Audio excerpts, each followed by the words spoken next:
I said that I wouldn't do this. The thought of rewarding Electronic Arts for violating one of my most beloved series was repugnant. But when I found the game free at the library, well, I couldn't really resist. Widely dubbed the worst game of 2017, the embodiment of everything sick, disgusting, and diseased with the modern games industry, and a game whose impact on the industry moving forward can only be estimated, this is Star Wars Battlefront EA 2, and this is Terrors of the Library! In 2015, Disney ushered in the rebirth of Star Wars with The Force Awakens, to the rapturous joy of most people and the ceaseless broiling rage of fans of the old expanded universe. And Electronic Arts reminded everyone why they're the most hated company in America with Star Wars Battlefront. The game infamously had no single-player campaign, to the fury of many fans and players who boycotted the game out of disgust and disinterest. The people who did buy the game found a half-finished product that required so much DLC to resemble a finished game that you basically had to pay full price for it twice. Not only did EA eventually admit the game was rushed to launch with The Force Awakens, but EA claimed that it had ditched the single-player campaign to focus on the multiplayer, and then just made the same stock multiplayer that's in every modern game. Almost like every single AAA publisher that claims single-player is dead is talking straight out of their ass to cheap out on development. EA swore up and down that they totally learned their lesson and that Battlefront 2 would be a full apology for the sorry state of the first game, including a single-player campaign and announcing that all DLC for the game would be free. And while both of those things came true, they also came at a deep cost. Look, we all know there's only one reason why Battlefront 2 is worth talking about, but I'm going to go through the single-player campaign before we get to you-know-what.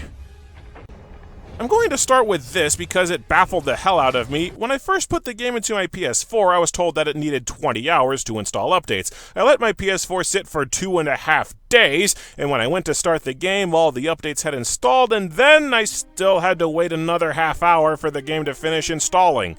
It seems like no matter how long you wait, the game still doesn't fully install, and you're stuck with nothing to do but play a Starkiller-based multiplayer map with bots over and over again. If I were a cynical man, I'd say the game bullshits you on purpose, so the people who are only here for the solo campaign are forced to play the multiplayer at gunpoint.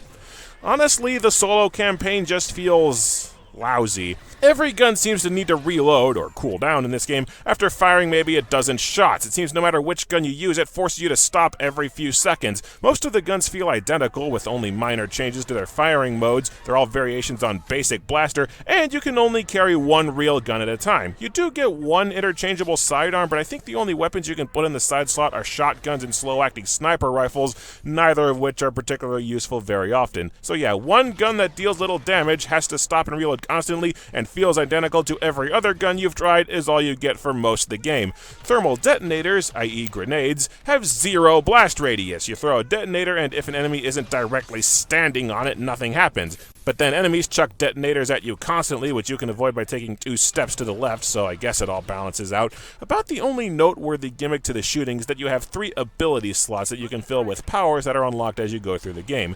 Typically 1 shitty sidearm, 1 shitty grenade, and 1 droid ability. I especially like the area scan that lets you see enemies through solid walls, and the hilariously broken overheal to 600% of your max health ability that made me nigh immortal for the last few levels. Most of the game you fight a grand total of 2 enemy types, normal troopers that walk around firing a basic gun, and heavies with more health than a machine gun. That's it for probably 95% of the campaign. Every now and then there's an ineffective sniper. A lot of groups have an officer that really does nothing but set a turret on the ground, which really does nothing because it has such a short effective range. The last level introduces rocket troopers that fly into the air and fire with a machine gun, but they're just easier to shoot because they float around in plain sight with no cover. My favorite enemies are the riot troopers who run up to you and try to bludgeon you to death with a club because I just trigger a melee attack and immediately bitch slap them to death with my bare hands. By time! And you thought that Stormtrooper armor losing out to pointy sticks was embarrassing. You'd think that the AT-ST walkers would be a major threat, sort of like a mini-boss, but almost every walker that I found ignored me. You just find a rocket launcher and blow up the AT-ST to clear the road. The rocket launcher with such a pathetic splash damage that it's useless for everything except the AT-ST, naturally. Much like Duke Nukem Forever, Battlefront 2 is a big fan of really big rooms with very little cover. I lost count of how many times I'd get shot to death from 3 different off-screen directions directions and just die over and over again until I found a corner where I didn't drop dead instantly. Every single encounter, I just wedged myself behind one usable bit of cover I could find and used my bland-ass completely interchangeable guns to shoot the same two bland-ass completely interchangeable enemies with no strategy beyond ducking down when my health was low. There are no imaginative or creative levels, no special enemies or weapons. It's bland across the board, and it gets tedious really fast. If I'm being honest, the gameplay as a whole kind of reminds me of Duke Nukem Forever, only not as shitty. The guns are bland and boring, there's almost no enemy variety, and bland level design across the board makes every fight feel the same, but also the game's design feels like they either couldn't decide what kind of shooter they wanted to make, or the campaign was so tacked on they just didn't care. The game is designed like a cover-based shooter. It barely takes any hits to kill you, and there's no real way to flee from enemies or move your ass, but there's no take cover button either. Going through my footage, I found a lot of levels with chest-high walls that you just can't use. So much like Duke Nukem Forever, the only reliable way I found through most levels was to stay as far from the enemies as possible, hunker down behind the one usable piece of cover that I could find, and do as much combat as long range as possible so I'd have the leeway to hide and heal when needed. The game's indecisive and half-assed design led to me doing the exact same thing every level because it never felt like there was another strategy that worked. Maybe I just suck at modern shooters, but I suck at Wolfenstein The New Order and Metal Gear Solid 5 The Phantom Pain. I still really like both games. Even being bad at Battlefront 2, I can still tell this thing as bland and homogenized as shit. There were two levels that would have made me pull my hair out if I still had enough hair to pull out. The first was the level where you play as Princess Leia. Leia has the ability to create a dome-shaped shield that neither you nor enemies can shoot through, so the level designers built this level with barely any usable cover, figuring that you could just create your own. Trouble is, though, Leia's shield works in the multiplayer because everyone has the attention of a crack-addled goldfish, but in the solo campaign, every enemy in the area walks right up to the shield and just sits there so they can dogpile you the second you set foot back outside. Leia's shield is not useless, and I was constantly getting surrounded and shot to death because there's nowhere to safely fight enemies. The second level that royally pissed me off was the Bespin stage. In this encounter, you have to make your way to a parked TIE fighter so you can make your escape, but the way is blocked by a large group of stormtroopers and an AT-ST. My first instinct was to play sniper and kill all the troopers from a distance, but after keeping this up for like 10 minutes straight, I realized the enemies just keep respawning, and eventually I die. My second instinct was to get down to ground level, clear out the enemies, and dash for the TIE fighter. Same outcome. The enemies seem to respawn infinitely. My third instinct was to just sneak over to the TIE fighter because the game does abruptly decide to become a stealth game without telling you, but I couldn't find any way to the TIE fighter without blowing my cover. Maybe an hour of trial and error later, I finally figure out what to do. You sneak your way to the other side of this building, and then break cover and fight all the enemies, because you're magically supposed to know that it's the only spot in the level with halfway usable cover, and you're magically supposed to know that there's a rocket launcher here, and you're supposed to magically know that for some dumb cop batshit reason, the enemies don't respawn if you're standing in this one spot. Every single attempt at a stealth level in the game goes this way. You don't sneak over to any kind of objective, that would make too much sense. You sneak to the one anonymous spot in the level where the designer has arbitrarily decided you should fight the enemies, which is on you to figure out. It's pure trial and error since it's never clear what the hell the game wants. The one redeeming factor to the gameplay, and the one reason I'd consider paying money for this shit heap, is the flying levels. About half the story mode's missions are ship combat stages where you fly around blasting enemies in a mode very similar to Rogue Squadron. And honestly, the flying levels are pretty fun. The ships are balanced with plenty of health. There's an aim assist that makes it easy to hit enemies in your crosshairs, but it doesn't do the work for you. The ships have their own fun abilities like laser barrages and speed boosts. There's a great variety to the maps and objectives with only one escort mission, and it's lenient. Levels are big and sufficiently open, but not so vast that it's a pain to chase down enemies, and the AI is competent and well balanced. My only nitpick, and it really is a small nitpick, is that it doesn't really seem like there's much gap between your maximum and minimum speeds, so braking doesn't really seem to do much. You see this? When EA loses the Star Wars license, I would gladly buy a whole game that's just this, because Battlefront 2 is only half this. The other half is tedious crap, and both halves are strung along a horrible story. We all knew that EA only tacked on the story campaign because they got in trouble for leaving one out last time, and they were not subtle about that fact, because the story practically screams we did not give a shit for every second of its runtime. I mean, cheese and rice. You play as Iden Versio, the leader of the elite Imperial Special Forces unit Inferno Squad, a unit that only seems to consist of two other guys, tech guy Del Meeko and dumb muscle Gideon Hask. The game begins shortly before the Battle of Endor, with Iden infiltrating a rebel cruiser to destroy the captured intel, warning that Endor is a trap. Unfortunately, at the actual battle, the Empire doesn't realize they're in deep shit until it's too late, and by the time Inferno Squad is deployed to the planet, they're just in time to watch the Death Star explode. Huh. You know, in Star Wars TIE Fighter, your character sits out Endor because they're chasing a different threat clear across the galaxy. In Battlefront 2, your character sits out Endor because shut up. The game seems to imply they just sit on ass doing nothing until after the battle's been lost. Were they having a pizza party or something, and then someone looked out the window and went, "Oh shit, we gotta go!" Pretty much nothing happens this level. You land on Endor, realize shit's gone to hell, and then just leave. Iden's father, Admiral Versio, gets a messenger droid from Palpatine instructing him to begin Operation Cinder, but Iden is shooed out of the room before they explain what Cinder is. Their first mission is to visit the Fondor shipyard to grab some satellites, but a rebel cruiser attacks during the trip. You know, you'd think that the legendary badass Inferno Squad Special Forces would fly something other than run-of-the-mill normal-ass TIE fighters. Next, Inferno Squad is ordered to Pilio to destroy an observatory that Palpatine used to store ancient artifacts. For some reason, only Meeko was sent on this mission, and for some reason it then jumps to Luke Skywalker. Yeah, Luke is also on the planet looking for Palpatine's stash. For some reason, that's never explained. He runs into Meeko, realizes that they need to work together, and then you kill bugs for like 5 to 10 minutes. I do like how the game portrays peacetime Luke as a very zen Jedi Master that only fights when given no real choice. He begins to turn Meeko's heart with compassion, and he's just very peaceful, like he's truly one with the Force. I know who you are. Why'd you help me? Because you asked. So why am I still alive? They didn't give me a choice. You did. Trouble is, this whole scene is largely pointless. Luke and Meeko go into Palpatine's vault and find nothing. The vault's purpose is never explained or alluded to. Luke takes an anonymous compass without explaining why and is never seen again. Because play as Luke, even if you're so out of ideas that he just kills bugs for 5 minutes, was just essential to the game. Would be completely lost without it. And now, it's time for everyone's favorite game show, You're a Dumbass!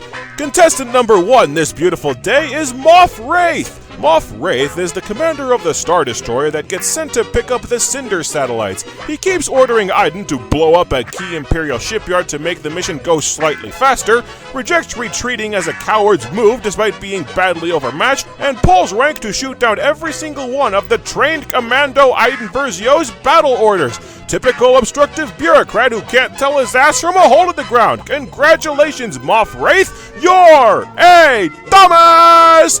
Contestant number 2 today is Gideon Hask. Iden boards the rebel cruiser and cripples the ship by sabotaging key systems. When she returns to the battles, he suggests capturing the cruiser to learn the rebels' plans. Hask rejects the idea because he thinks the rebels are too stupid to have any intel worth stealing. That is not a joke! Roll the clip, John! You know, if we could disable their cruiser, we could learn quite a bit from our enemy. The rebels have nothing to teach us. If we adopt their weakness, we fail. Arrogant Dick continues to underestimate the rebels that have effectively won the war already and forgets the rule of warfare so fundamental that G.I. Joe teaches it to children. Congratulations, Hask! You're a dumbass! Our final contestant today is Admiral Versio. Come on down! Admiral Versio gets his hands on a set of satellites that fire global warming lasers to destroy a planet with superstorms. His first target is Vardos, his homeworld, Imperial stronghold, and home to an absolutely critical Imperial academy because he thinks blowing up a loyal Imperial planet will show the galaxy who's in charge. What? Admiral wins the contest, thanks for playing, but what? Yeah, that's what Operation Cinder is. The satellites have planet-killing lasers, and the Admiral is going to blow up planets loyal to the Empire to, in his own words, remind the galaxy who's in charge. That's the Empire's actual plan. They're loyal to the Empire. The Emperor commands it. will purge this planet, and others. Fear shall spread, and the galaxy will remember who is in control. First off, intimidating the galaxy into submission with a planet-destroying weapon has already failed twice with the other Death Stars, but second, how the hell does this work? Is blowing up enemies of the Alliance supposed to scare the Alliance to surrender? Is this supposed to motivate other systems to join the Empire? Become an Imperial planet or we'll blow you up! Just like we blew up the Imperial planets! Brilliant! What's worse is Hask is immediately on board with this plan because it'll act as a test of loyalty to make the Empire stronger. More people would stay loyal if you quit blowing up all their planets, you dumbass! Operation Cinder is a test to prove that we are worthy of what it will become. You know, it's mentioned several times on the game's TV tropes page that this was written by the same author as Spec Ops: The Line, which many hail as a brilliant deconstruction of the modern military shooter. You'd think a writer of that pedigree could come up with better villains than everyone's a fucking moron!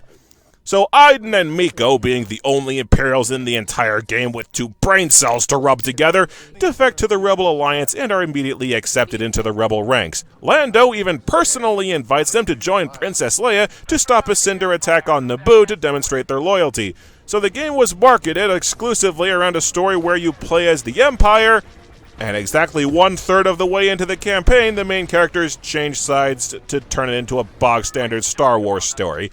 Well, that's just lazy writing. And then the game immediately jumps to a year later, where Aiden and Del are elite commandos that Leia frequently contacts personally for missions, true blue rebels like the entire first act never happened. Quick question, does the name Kaysen Moore ring a bell to anybody watching? Kaysen was a key character in Star Wars Rogue Squadron. She was the leader of an elite Imperial squadron that defected to the Rebels after the Empire blew up her home planet, for there it was Alderaan. She used her inside knowledge of the Empire to aid the rebellion and joined an elite group of fighters, and are you starting to see a pattern here? Aiden Versio is a carbon copy of Kaysen Moore, only done badly. Kaysen was a 3-dimensional character. She didn't leave the Empire until she stewed in her doubts for a while, and not even then until she got a good push towards the Rebels by being captured during a mission. Even when she joined Rogue Squadron, she was full of doubt because her entire belief system was pulling a complete 180, and her teammates didn't trust her because they thought she might be a spy. Private channel, go ahead. Luke, how do we know Kaysen isn't leading us right into a trap? Not now, Wedge.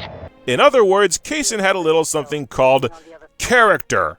Aiden is so boring. She has no character arc. She goes from hating the Rebels with a passion and being wholly devoted to the Empire to jumping to the Rebels without a second thought or moment's hesitation, and the Rebels trust her immediately. There is no conflict. The time skip is intentionally positioned to skip over the one interesting part of her story, adjusting to her new life and allegiances and reevaluating her old values. We get no insight into this character. I don't even think she has a character to delve into. She gets no character development across the entire game, has little to no internal conflict, and isn't portrayed as having any character flaws at all. She's always in the right, she always has the best plan, and every character who meets her and Miko likes them and trusts them implicitly on sight. And she is so boring to watch. It's no wonder you spend half the game playing as other characters so the game can sideline Aiden every chance that it gets. We cut to a year later. Operation Cinder is never mentioned again. That entire central plot line completely drops at a moment's notice, and now we're playing as Han Solo, getting intel to help him liberate the Wookiees from enslavement. Well, okay, that plot line sounds like it could be fun. Aiden saves Han's ass, and Han gets the intel, and then he leaves, and neither Han nor his quest to save the Wookiees are ever mentioned again. What is wrong with this freaking game? Pick one damn storyline and stick with it! Aiden, pretty much out of nowhere, decides that she wants to capture her dad. They get a lead that the Admiral refuels his ships at Cloud City, so Aiden and Miko go there, blow up 3 Star Destroyers single-handed, and find nothing. Next, they find that the Admiral is getting weapons from a base on Solist, so Lando goes to check it out.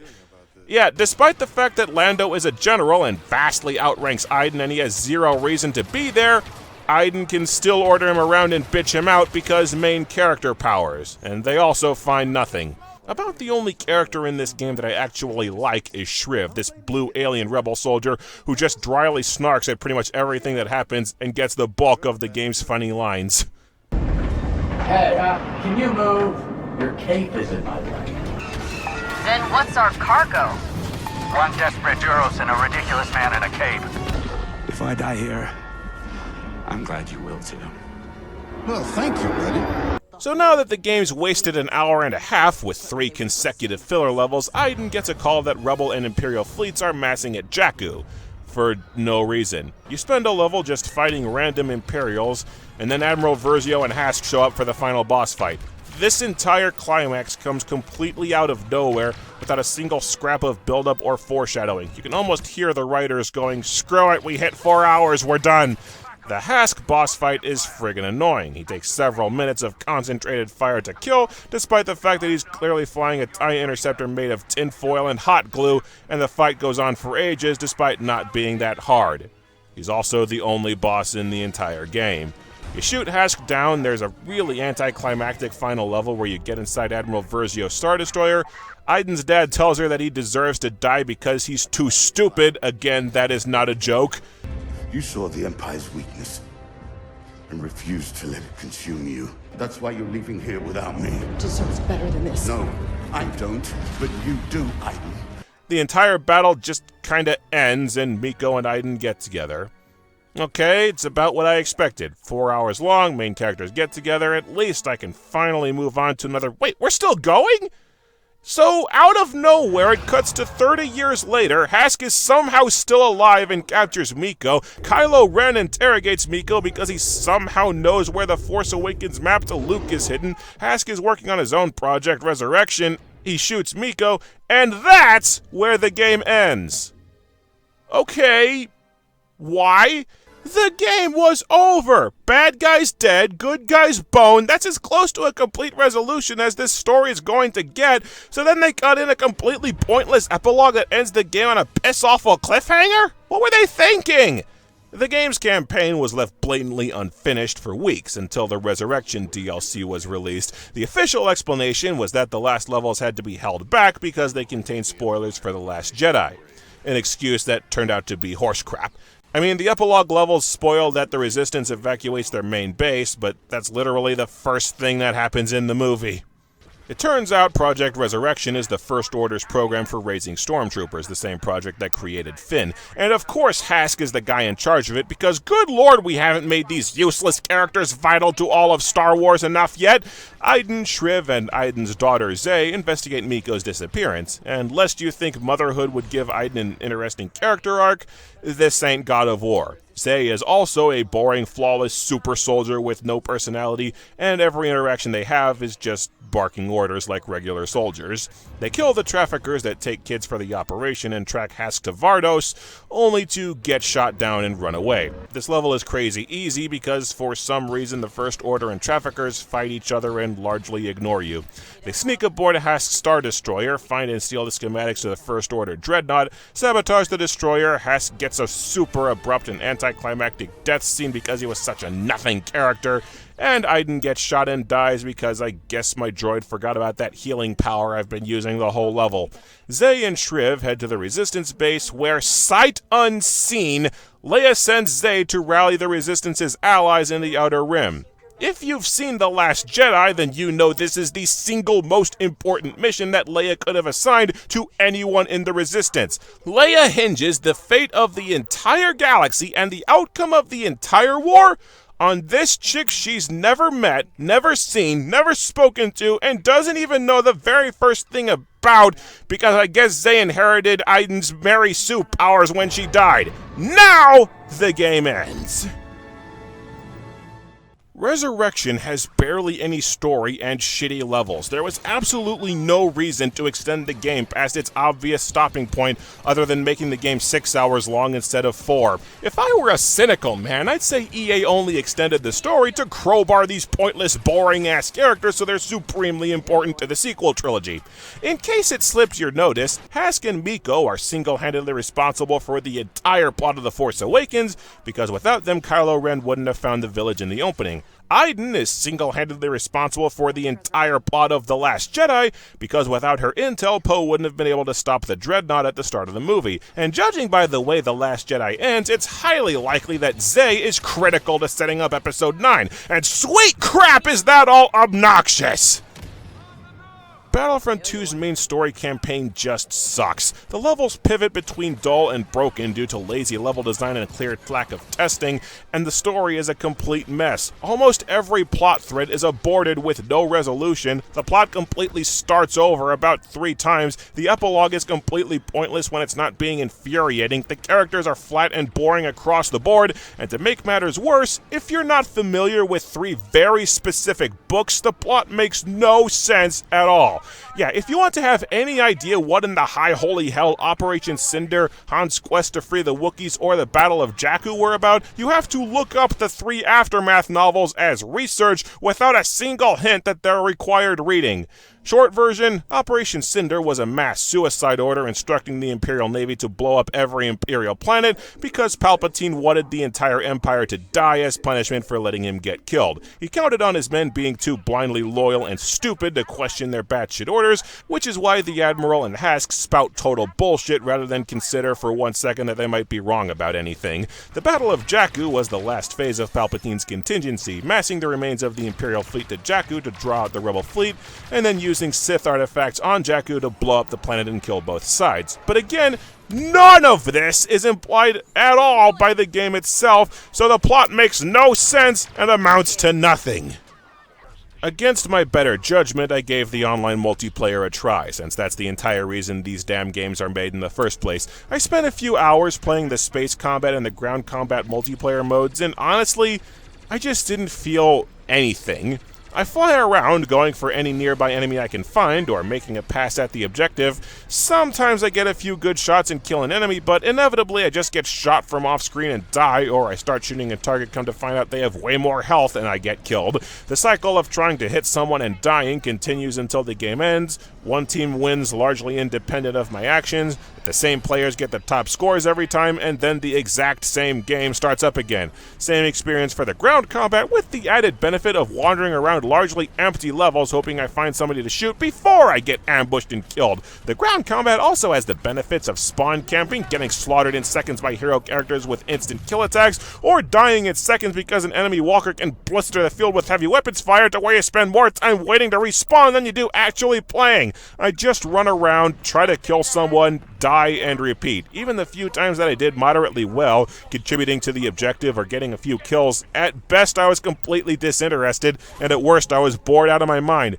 The outcome is arbitrary, my performance has little to no impact on the game, I don't have the ego to care about beating other players, and wandering around a map hoping I can get someone before I'm shot from off screen just isn't fun to me. I just don't get online multiplayer. I don't get why this has been the gold standard of the games industry for a decade and change. I just felt bad for the officers that kept wasting heals on me. It's like, dude, heal someone who's worth a shit. By the way, I like that the single-player arcade mode lets you play all the heroes, because I never came close to getting one online. So the story mode is complete crap, and the multiplayer mode is an avalanche of meh, unless you're already a big fan of online shooters. But the game, even for me, isn't entirely without value. I'd almost consider purchasing a used copy for the decent flying levels and the good voice acting and the great graphics, if every single business decision that went into the game's production didn't make me want to violently vomit simultaneously out of every orifice of my body. It just had to jump from winter straight to summer around here.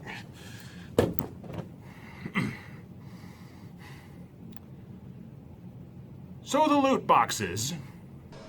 Your typical first-person shooter follows a very simple and time-tested formula. You play online matches, you get experience points to level up like a Pokemon, use the experience points to buy new and stronger weapons and gear. But when Battlefront 2 was released in beta, it had a very different approach to player progression.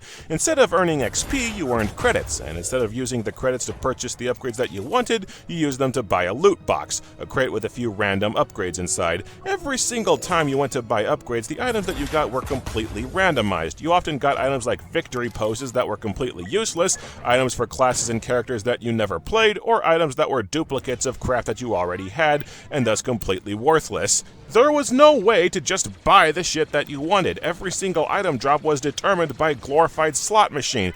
That's infuriating already, but then you could buy more credits with some real-world money. You sink about 10 or 20 bucks into the game, you buy more loot boxes, and you get way more shots at decent gear than someone who's playing the game like normal. And some of the star cards offered really game-changing items. Ships gained 80% buffs to their basic stats, and Boba Fett became immune to damage during a special move. Not only was it blatantly a pay-to-win system where people who shelled out extra cash got way more powerful upgrades, but it was also obviously gambling. Completely unregulated gambling with no spending cap and no accountability.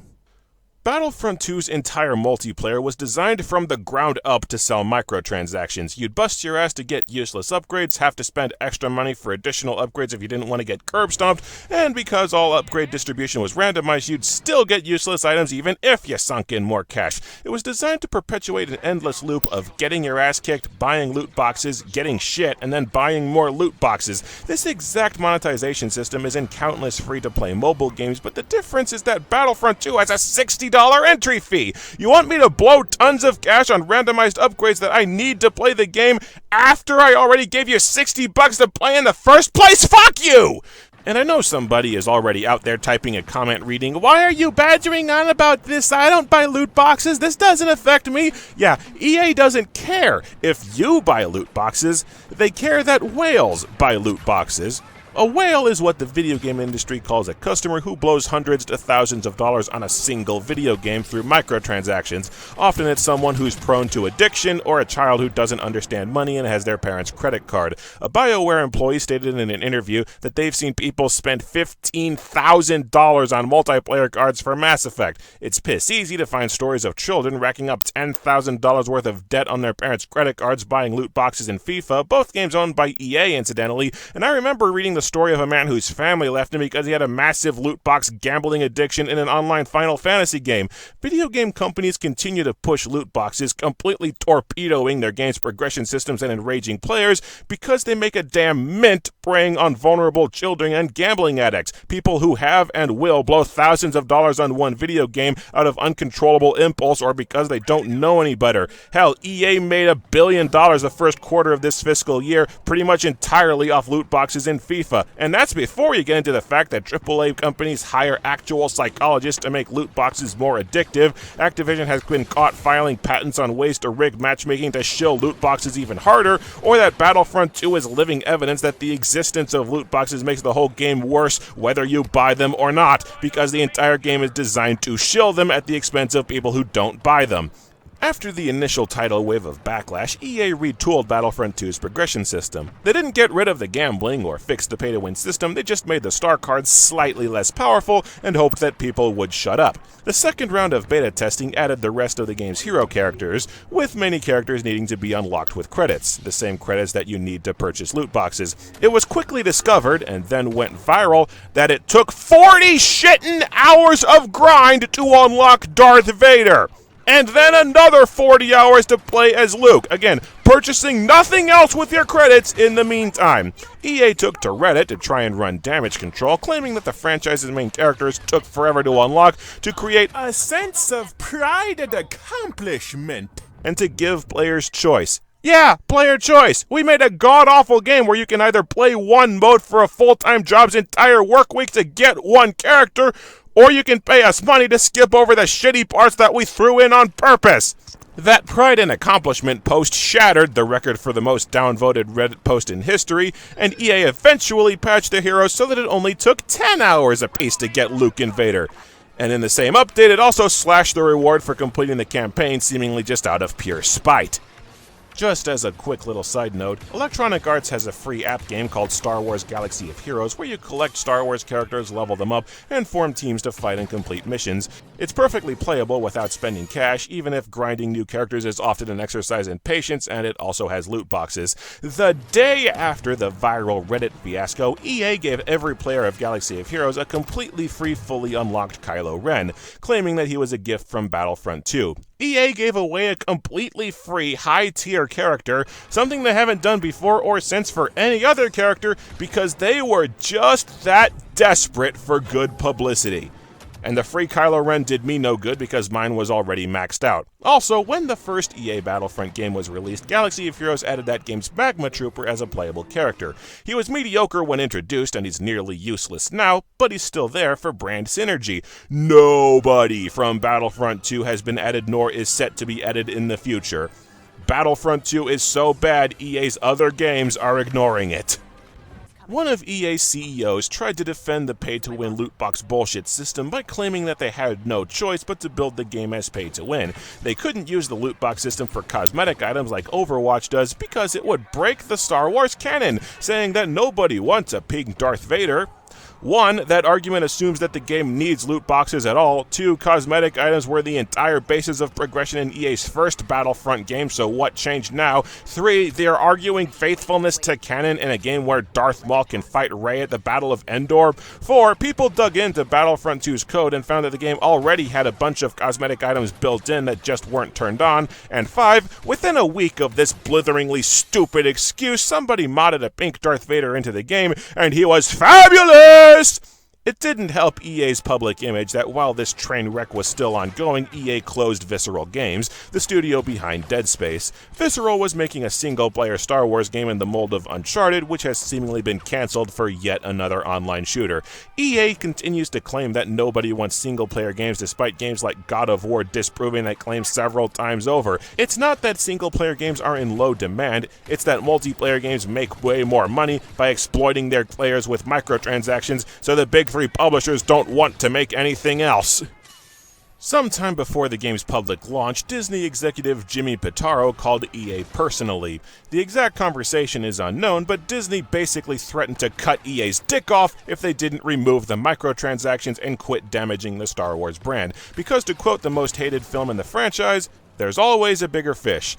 And thus, the absolute last night before Battlefront 2 launched, Electronic Arts announced that it was shutting down all microtransactions in the game. The loot box-based progression system was still in effect, but you couldn't pay money to get new boxes. Reports also swirled that Electronic Arts assured its shareholders that removing microtransactions from the game wouldn't affect their bottom line, essentially a signed confession that loot boxes and microtransactions are not essential to major studios, despite the constant cries of, "Wah, games are too expensive," that we hear every time the topic comes up. Straight from the diseased horse's mouth, bull friggin' shit. With the microtransactions removed from the full game, players reported that the online multiplayer was a boring-ass grindfest. Go figure, the game was designed to assign rewards at a teeth-grindingly slow pace to bludgeon players to death with boredom until they caved and paid money for more upgrades. So much for that whole loot boxes don't affect me strawman's excuse. And not only did it take forever to afford a loot box, they still had a high quantity of shit rewards in them because loot boxes are a horrible system no matter how you slice it. DICE had to go in and patch the game to assign better credit payouts just to make the online mode tolerable. The obvious question is, why didn't DICE remove the loot boxes entirely? And the obvious answer is that EA planned to start charging money for them again the second that the furor died down. Funny thing though, the exact opposite happened. The only reason paid loot boxes aren't legally considered gambling is because you don't directly buy the loot boxes with cash. You buy the loot boxes with in-game currency, which you bought with cash. The step of converting real money into game money is literally all it takes to skirt around current gambling laws. The games industry has been abusing this technicality for years, but the loophole's gone unpatched because your typical congressman is a 9,000-year-old fossil that neither knows nor cares to learn the very first thing about modern technology. But Star Wars, one of the biggest multi-generational kid-friendly franchises in the world, marketing gambling to children?